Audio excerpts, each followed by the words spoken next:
إنساني مسلمان هر كاتێکەوە عارف بوو بە رب العالمین ناخی جوڵەیەکی تی ئەکەوێت ئەم جوڵەیە ئەیبات هەموو کات و ساتەکان هەز بە قوربی خوای گەورە ئەکات هەموو سات و کاتەکان هەستەکە لەگەڵ رب العالمینایە ئەگەر ئەتەوێ بزانی عەرفانەتی خوا جەلە جەلالوهو زۆر زۆرە ئەو کاتێک کە تووشی قەلەقی ئەبی دەست بخەرە سەر سنگت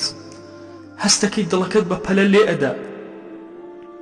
قورئان بخوێنە بەسەریە بزانە ئارام ئەبێتەوە دڵت ئارام ئەبێتەوە ذکر بکە ئەلا بذکر الله تطمئن القلوب چۆن کەسێک کە عاشقێکی هەبێ و ناوی عاشقەکەی ئەبرێ ئیتر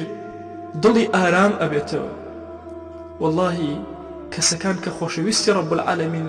کە باسی خوا جەلە جەلالوهو ئەکرێت دڵیان ئارام ئەبێتەوە خۆشەویستانم ئێمە پێویستمان بەم معریفەتە هەیە پێویستمان بەوەیە تێبگەین لە ذاتی پاکی ئەڵڵاه تێبگەین کە بزانین ئێمە عەبدێکی ضەعیف و زەلیلی ئەوین تێبگەین بزانین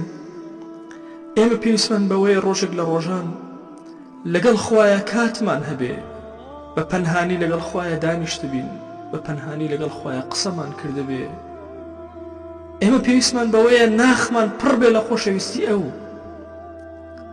ئەزانم ئەمە سەختە ئەمە ڕێگای گەورە پیاوانە